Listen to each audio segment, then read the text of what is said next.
Hello everybody, welcome back. I'm MrRedClaw. Welcome back to some more World of Tanks, where today I am once again not playing because I kind of forgot that it was meant to be a me playing video and not me watching someone else's replay video. But I already had enough work done that I'm just going to record this, and the next 2 weeks, if I don't forget again, will be just me playing first the USSR, then whatever the US tanks. I'm pretty sure after that. I'm literally going to have to write it down so I don't forget. But yes, today we are watching Zamorak playing in the Tier 10 German tank destroyer. Well, one of two Tier 10 German tank destroyers, or at least ones that you can get in the game right at the moment. Of course, there's the Jagdpanzer E100, but this, the more agile, less armoured, more of a way, well, it's a completely different playstyle. It's the Guerilla 15, the more snipery of the two Tier 10 German tank destroyers. And today, Zamorak is playing on Pearl River. I was really happy when they brought this map back into the game, because I really loved it back when it was, in the game all those years ago before they removed it. But now, of course, they brought it back, what was it, a year or 3 ago, I'm not really sure exactly, but yes, they did bring it back. It does look completely different. The only thing that has any semblance of being the same is probably the centre part of the map, which has also been changed massively as well, and sort of like the north spawn, which again has been changed massively, and the southern spawn, which again, massive changes everywhere. And I'm not really sure which version of the map I prefer, this one or the first one. This definitely introduces a lot more avenues of attack, so it's not just a complete corridor map, which it used to be, because everyone went to the centre. You couldn't, I'm pretty sure there was none of this like north-eastern kind of battle over there. I think that was just all blocked off, if I'm not mistaken. Maybe one corridor, I really can't remember. And of course, kind of like the southern part, southwestern side of the map over here, where Zamorak is right now. That basically no one went there. Maybe like a tank destroyer and a medium tank. That was basically it, just to stop anyone from going around. But it was basically a focus on the center side, on the center part of the map, which I guess is what it is now, fairly. But I guess it's not really the center, to be honest. It's more of this northeastern even side of the map, where most people go to.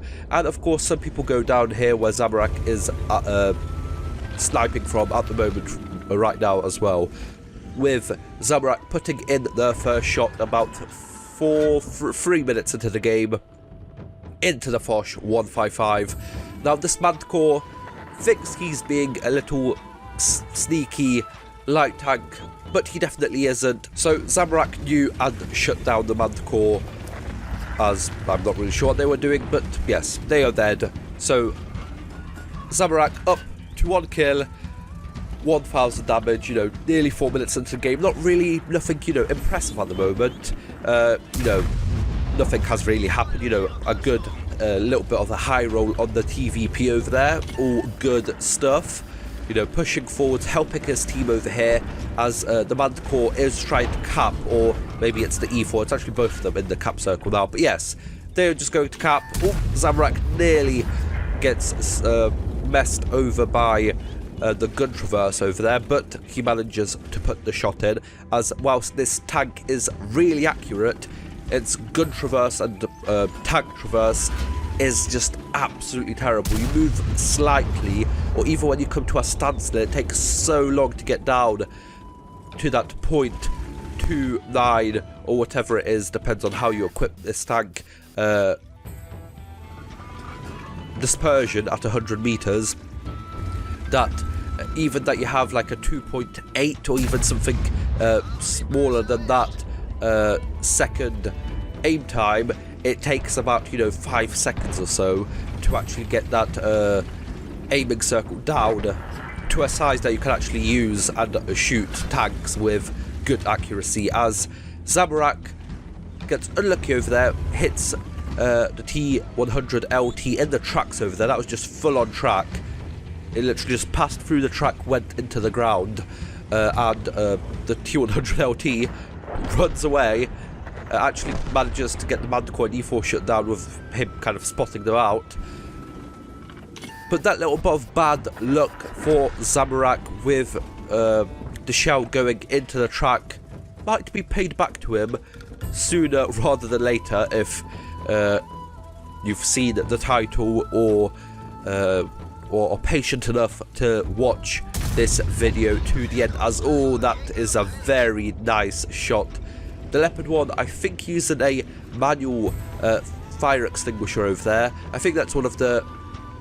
That's like your top one premium consumable. You should use that or food. Because, you know, sometimes those 100 hit points they can maybe gain on using the automatic fire extinguisher, which is going to work faster unless, you know, you spam the fire extinguisher button. You know, sometimes that 100 or 200 hit points that you lose extra could come in useful to take in, you know, that one more hit or that little bit of a slight bump from your team, or from your enemy before you die. So that is probably, should be your top one premium consumable that you use, apart from the food consumables of each nation, because those really help as well. But yes, Zamorak finally having to use some of his hit points in order to get through this game, trying to look for a shot on that Leopard 1, but he wasn't there anymore. Is that VZ going to come around the corner over here? No, he isn't, but maybe this object is. Nope, no one, no takers. There you go, there's a taker for the shell. Zamorak puts in a shell into the object, 7-8-0. Still a 1 kill, but 5,000 damage now, so, you know, the first half of the match he did somewhere in the region of, you know, 2,000, maybe 3, maybe 2.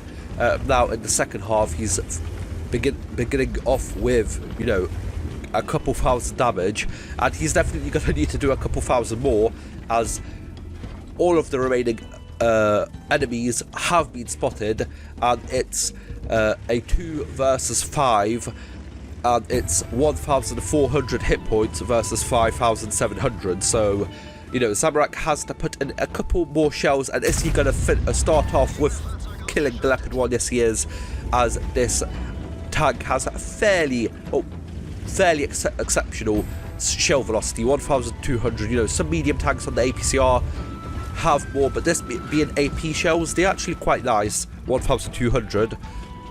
What are the heat on this tank? 900, yeah, that's slightly worse, but 1,000 on the high explosive, which aren't that good, but still, you know, always good. Maybe, you know, when you're facing another Grill 15 or an FV405, or, you know, some light tanks maybe, we actually would be probably better off shooting at the 2 tank destroyers than the light tanks with these, as yeah, they would probably work better against those opponents.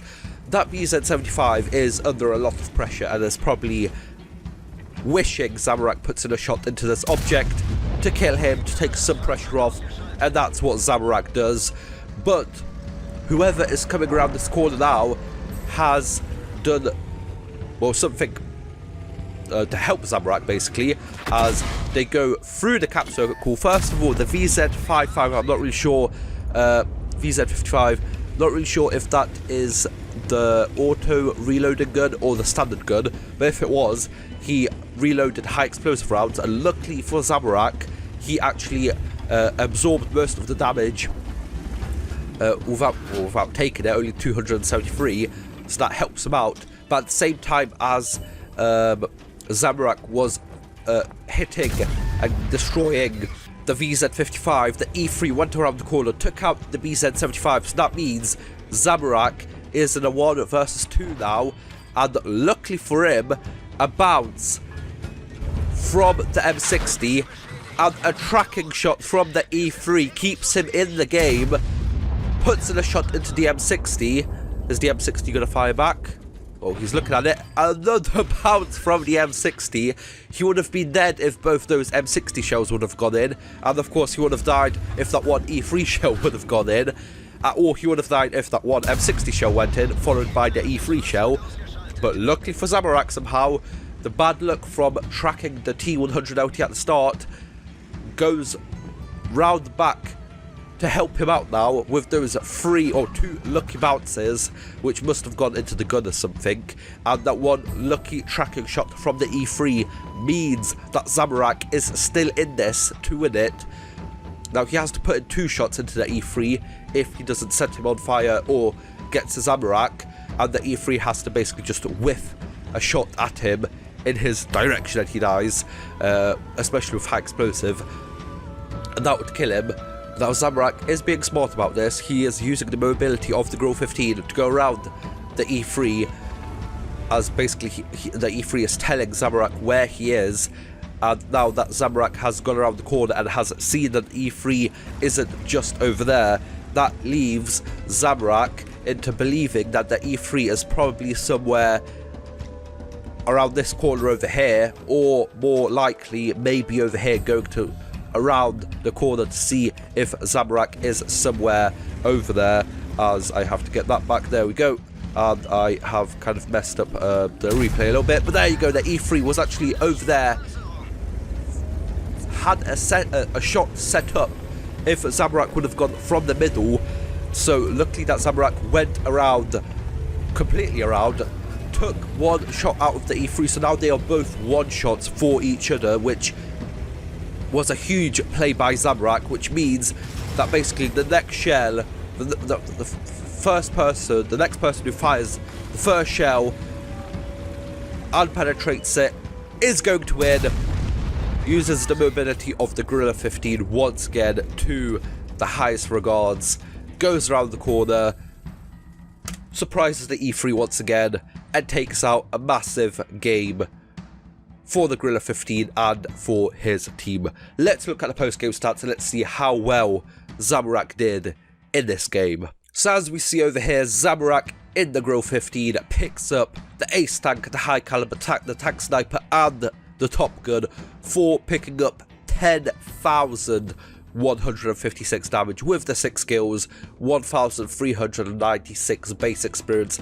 That's slightly lower because about half of the damage was from a distance of more than 300 meters, so he wasn't spotting some of his targets.